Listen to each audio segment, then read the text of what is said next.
El Señor esté con ustedes. Lectura del Santo Evangelio según San Juan.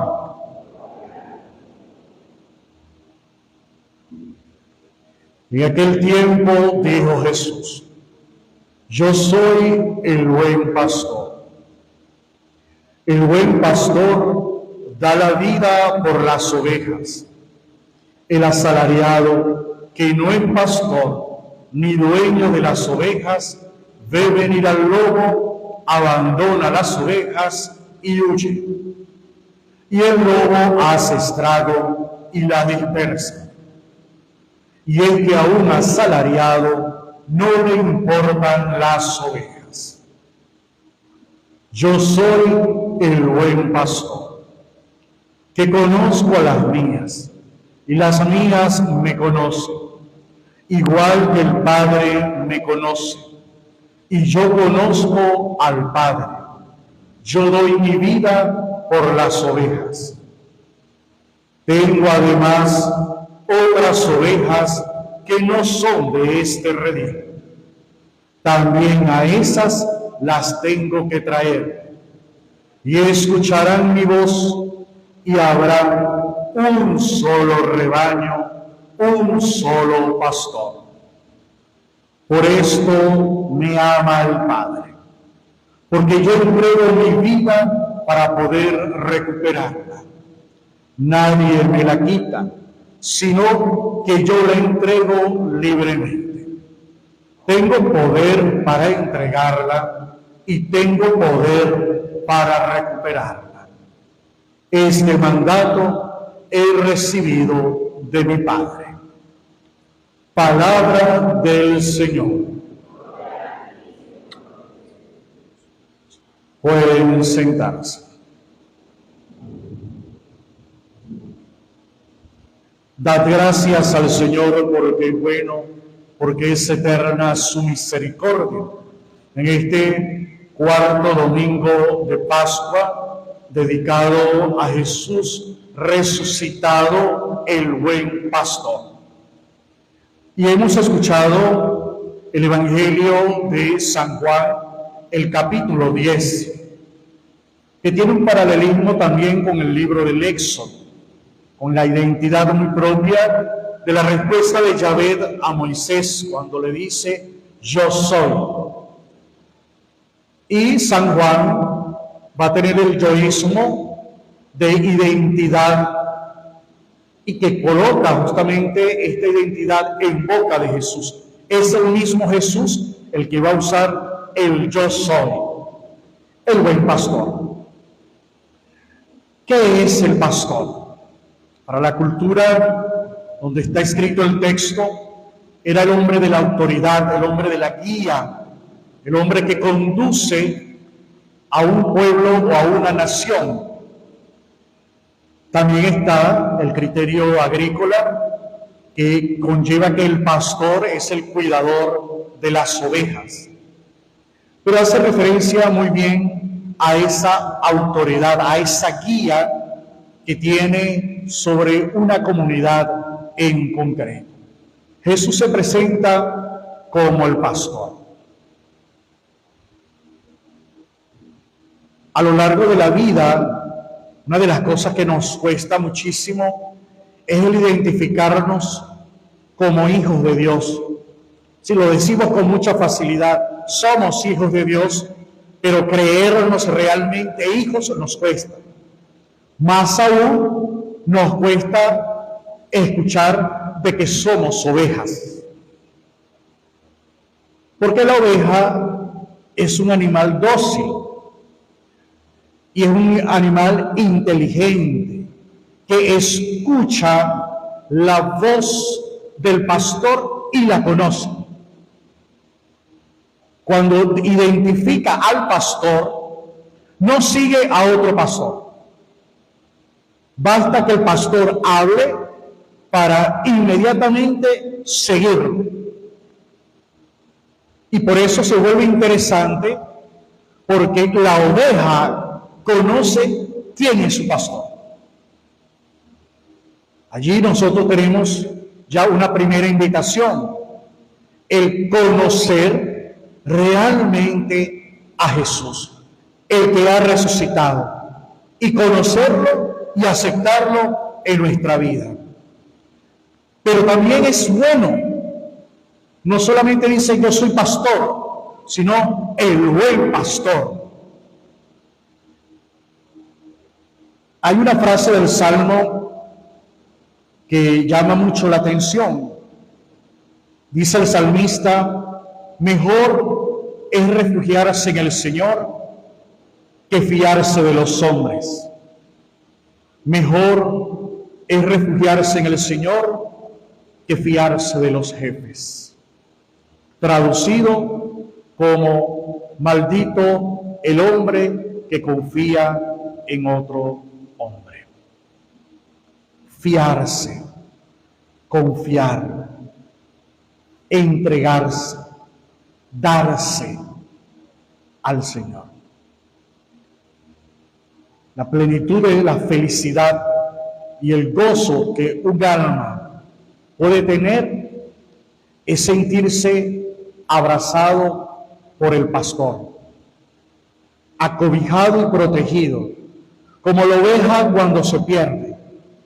¿Qué hace el pastor? La busca y se la monta sobre los hombros. Como Jesús también se montó sobre sus hombros la cruz. Y una cruz que no era de él, sino nuestra.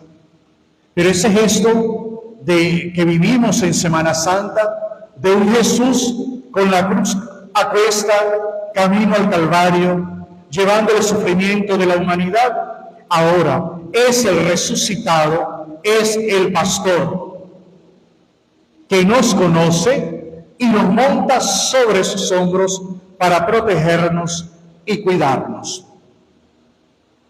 Él da la vida por nosotros. También Jesús hace la diferencia con el asalariado. Él dice que este no es pastor ni dueño, porque no le importan las ovejas. La indiferencia de un pastoreo es la indiferencia. Y el pastoreo, aunque lo vemos y hacemos lectura a nivel ministerial, a nivel de lo que significa la vida sacerdotal, también el pastoreo lo podemos ver desde la iglesia doméstica. Un padre y una madre tienen la responsabilidad de pastorear el hogar, de dirigir el corazón de sus hijos.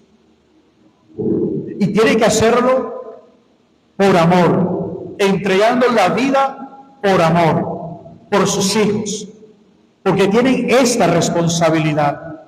Mientras que un asalariado no tiene esa responsabilidad porque no le importa.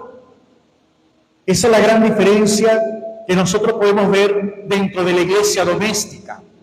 Cuando una madre y un padre no se responsabilizan, es porque son indiferentes, porque hay una carencia de amor. En el pastoreo también ministerial, cuando el ministro no se entrega por su comunidad, hay una carencia de amor pastoral para con sus ovejas.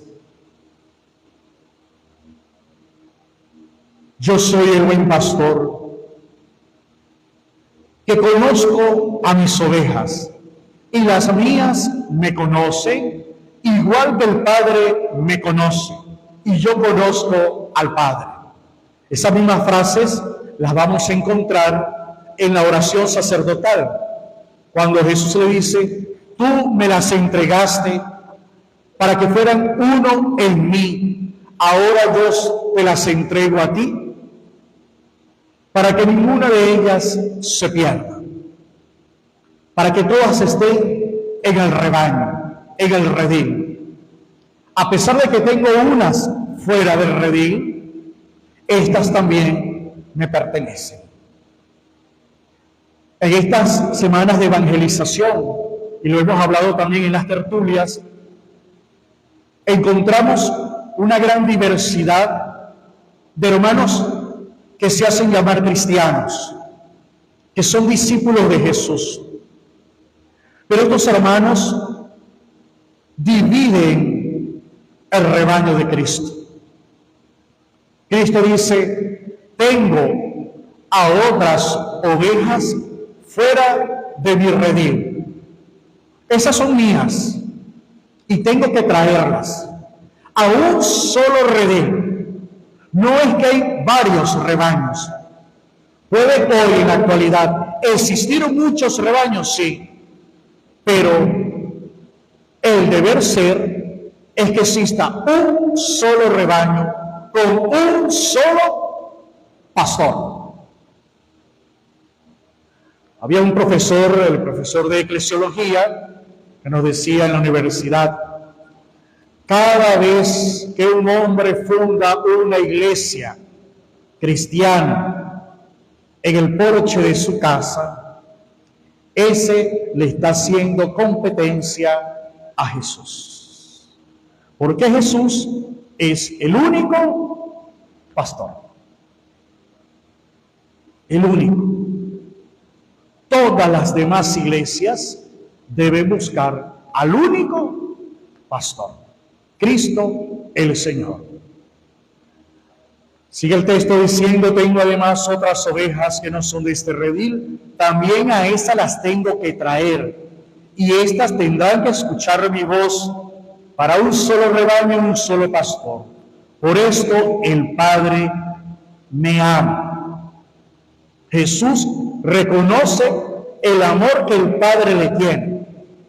Y aquí nos metemos un poquitico más en palabras escabrosas, ¿verdad? Porque Jesús dice: yo entrego mi vida para poder recuperarla. Nadie me la quita.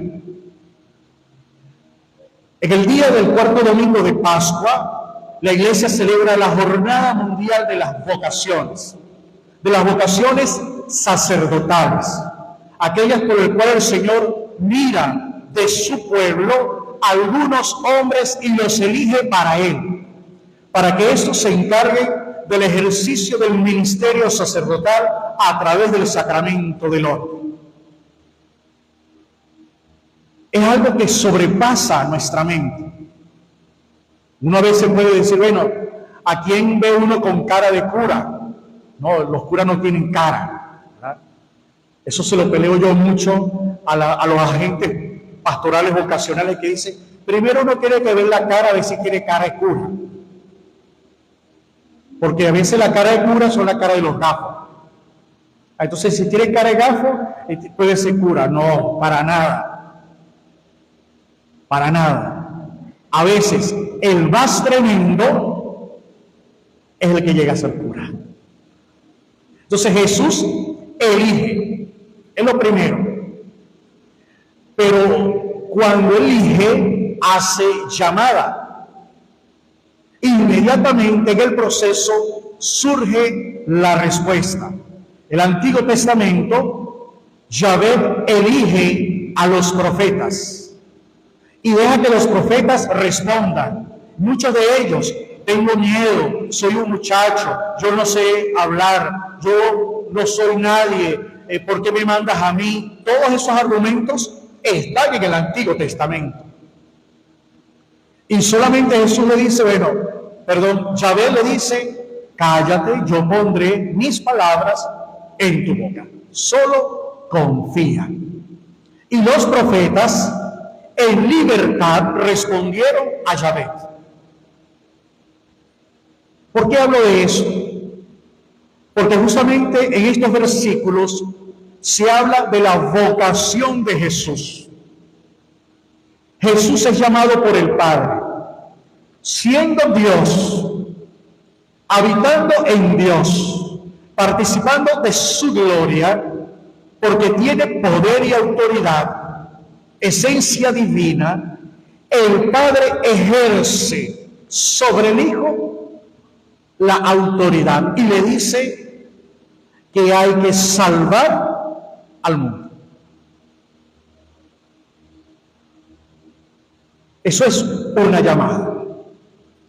Pero la llamada, en el caso nuestro, que somos criatura, hechura de Dios, Dios deja que el hombre en su libertad, en su libre albedrío, responda.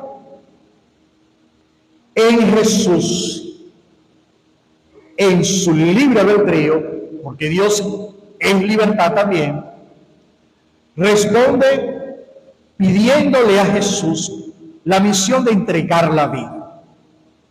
Pero Jesús no recibe la vida. Jesús es la vida, que es distinto. Nosotros profesamos en el credo, engendrado, no creado. Nosotros somos creados. A nosotros se nos da la vida.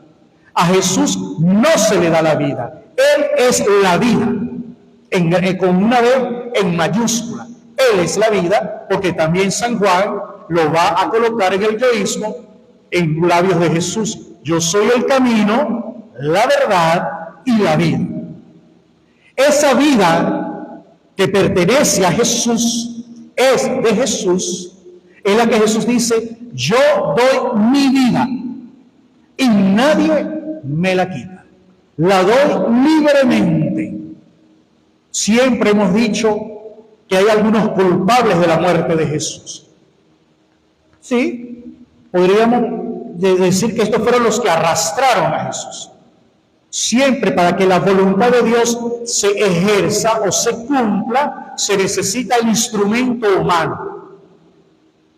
Para que toda voluntad divina se cumpla, se necesita el instrumento humano. El instrumento humano necesario para llevar a Jesús a la condenación y a la muerte fueron el Sanedrín, los sacerdotes del templo, el pueblo judío.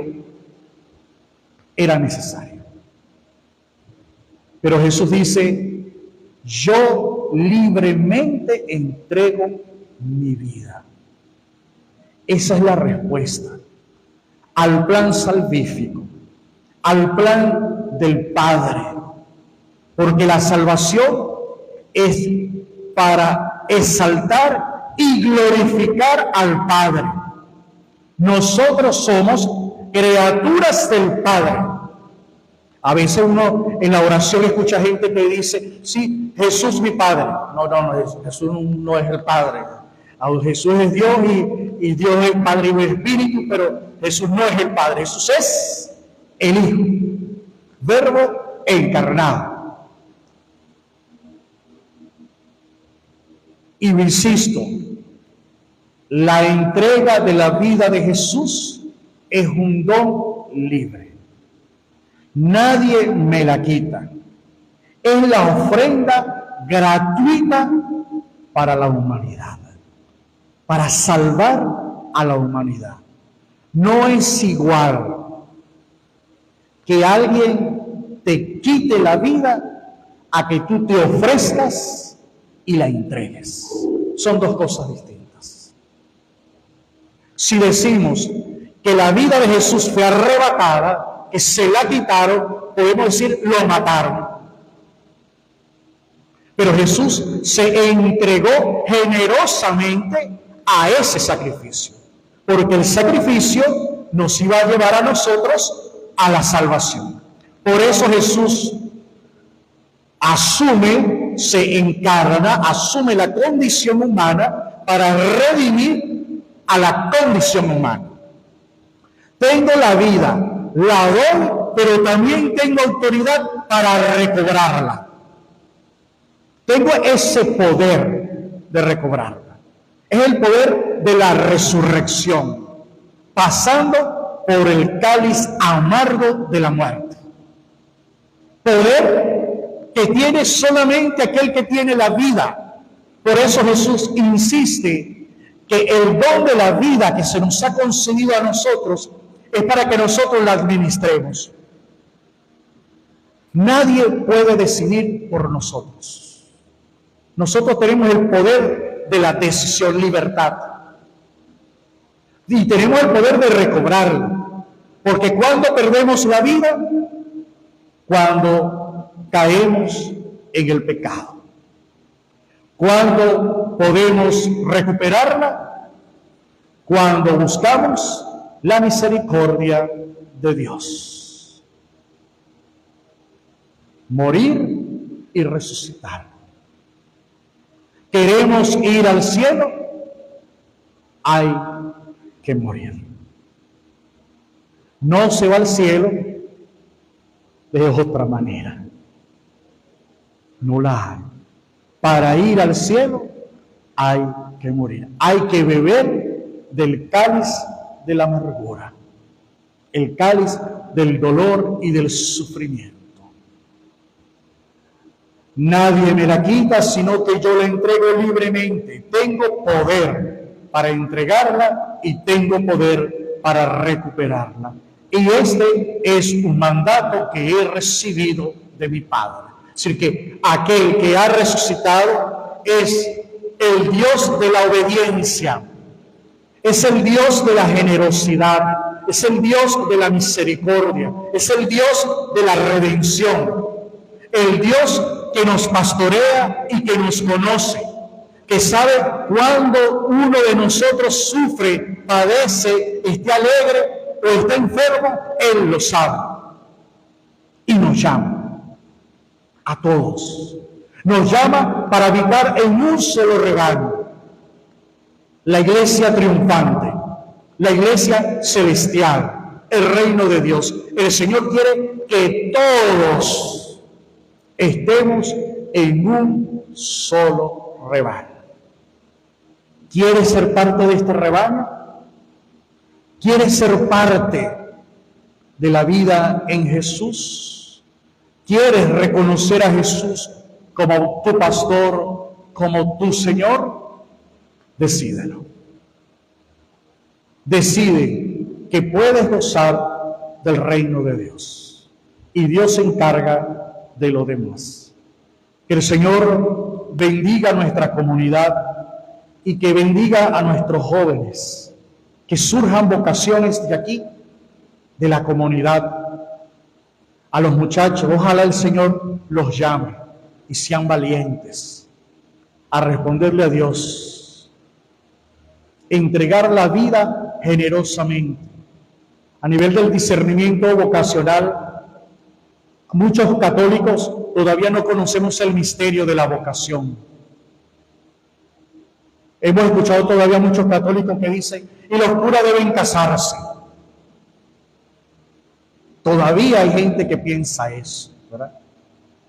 O la iglesia tiene que cambiar y tiene que modernizarse. No, nosotros no estamos obligados. La iglesia nunca nos ha obligado a abrazar el ministerio sacerdotal. Los que hemos sido llamados, libremente hemos querido responderle al Señor. Muchos no nos comprenden, pero la vida sacerdotal es una vida hermosa. Así como Cristo la da libremente para el bien de las ovejas del Padre, para tenerlas según un mismo pastor, el sacerdote da la vida para ayudar a que las almas, que las ovejas del Señor se encuentren con Él. Y hay que meterse más allá. El gran misterio que tiene el día a día la vida del sacerdote, el hecho de no tener mujer, de no tener bienes, el hecho de no recibir herencia, el hecho de vivir solo. Mientras que el mundo lleva un dinamismo, el sacerdote lleva otro. Y eso a veces no lo conocemos. Como también hemos encontrado hermanos que dicen, yo no creo en los curas, que posiblemente aquí hay gente que piensa así, ¿verdad? Porque es que son pecadores, es que los curas son malos. Cuando yo consigo a alguien que me dice eso, yo digo, todavía no ha comprendido lo que es realmente la entrega de una persona. Es como cuando alguien dice, todos los papás son malos. Ya va. Si tu papá fue malo, fue el tuyo. Porque también hay papás buenos. Todas las madres son malas. Ya va. Posiblemente la tuya te salió mala. Pero hay madres muy buenas, entregadas. Los maestros no sirven para nada. Ya va. Posiblemente tu maestra. Pero hay maestras muy buenas, dedicadas. Y lo podemos decir de los médicos. Hay médicos malos. Vaya al hospital. Pero también existen médicos buenos, dedicados, profesionales. ¿Hay curas malos? Sí. Pero también existen curas buenos. ¿Existen monjas malas, tremendas, mal carácter? Sí. Pero también hay monjas santas. Entonces no podemos encerrar a todo el mundo por la experiencia personal. Hay que mirar más allá. Y la exigencia que Jesús, esa expresión, con esto termino, que inicia el texto de hoy es: yo soy el buen pastor.